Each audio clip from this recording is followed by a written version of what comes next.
While Nick Cage had been consistently delivering mindless action films like the National Treasure films and Next that kept him in the public eye through the 90s and aughts, his star was definitely fading until someone whispered into his ear, "Hey Nick, how's about doing some horror movies for a change?" While Cage is no stranger to the horror genre, given his roles in Vampire's Kiss, the god-awful The Wicker Man, and some might call Wild at Heart horror adjacent, he really has plunged headfirst into the genre in recent years with Mandy, Mom and Dad, and Color Out of Space. Now Cage returns to horror with Willy's Wonderland. Will Cage maintain his winning streak? Why don't you be a peach and stick around to find out?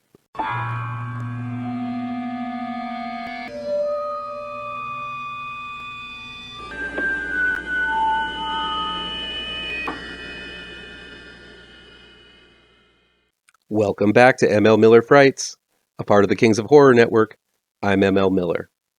While you might be watching this video on the Kings of Horror Network, I urge you to click over to my ML Miller Frights YouTube page and give it a like. Please share with all of your buddies. Click subscribe to this channel, and don't forget to ring that bell for notifications. Willy's Wonderland is new on demand and digital download from Screen Media. It's directed by Kevin Lewis and written by G.O. Parsons. Nick Cage plays a mysterious loner whose car breaks down in a small rural town.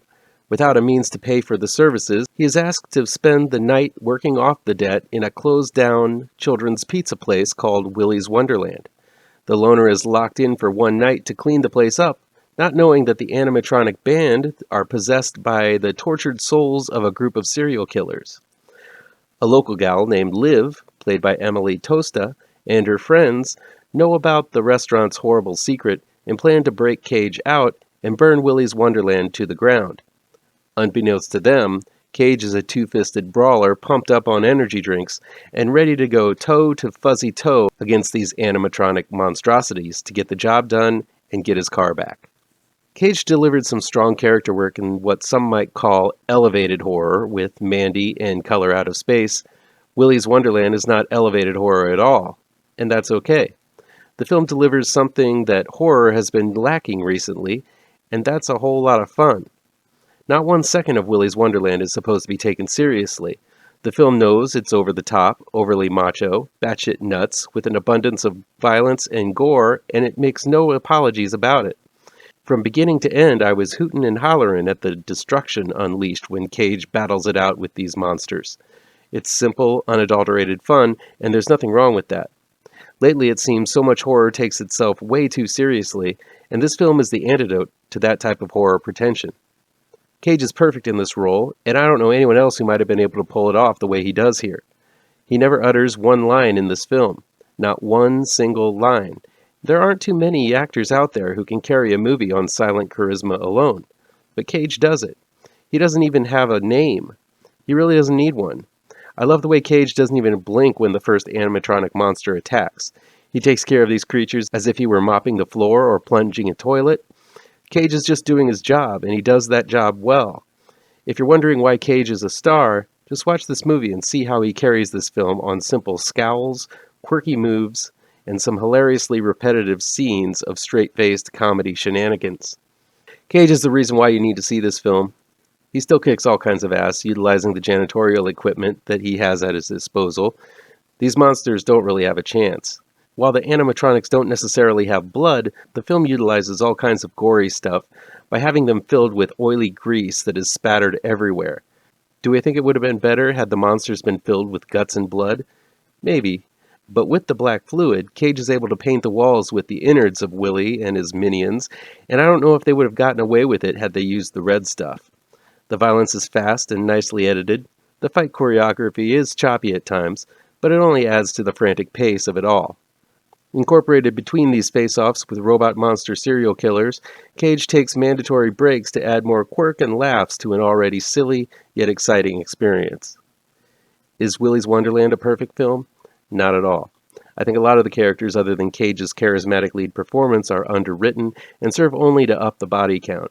I think it would have been great had some recognizable actors' voices been used as the animatronic monsters, and having some named players might have made Willy and his pals a little bit more formidable and different from one another. Things do get a bit repetitious, and I feel Cage takes care of the monsters a little too easily at times, especially later in the film. But that doesn't take away from the fun I had with Willy's Wonderland, which fits into his recent horror work, kind of how Con Air fit in with Leaving Las Vegas, if you're putting this into Cage terminology. This film feels like an unofficial sequel to Cage's underappreciated gem, Drive Angry. While the concept of killer animatronic animal creatures isn't new, it was brought to life dismally in last year's Banana Splits movie, and there have been rumblings for decades of a Five Nights at Freddy's movie. But this is definitely the best of its kind. Willy's Wonderland is not at the level of horror greatness of Mandy or Color Out of Space, but who cares? Cage knocks this one out of the park on pure grit, quirk, and gumption without muttering a word and chugging a case of punch caffeine drink. It's a horror movie that's going to make you smile, and there aren't enough of those out there these days, so enjoy it. That'll be it for today. Please chime in down below in the comments and let me know how on the nose or mind-numbingly wrong I am, or you can counter with your own review. So guys, you know how YouTube works. I'd love to be able to dedicate more time to this channel. I'm not monetized yet, so if you want to help me out, remember to hit all the pertinent bells and whistles down below. Want some spooky comics to read? I have 2 new horror comic book trade paperbacks you should look out for. Both Gravetrancers and Pirouette, collecting never-before-published issues, can be found in only the finest of comic book shops. If you're looking for written reviews, you can find them on my website, mlmillerwrites.com. If you really want to show your support, I also have a Patreon page at mlmiller. Look for the link to my Patreon page down below. Thank you so much for your time, and take care.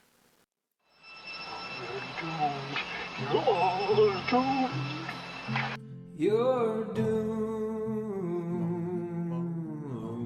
to live the life you're meant to be,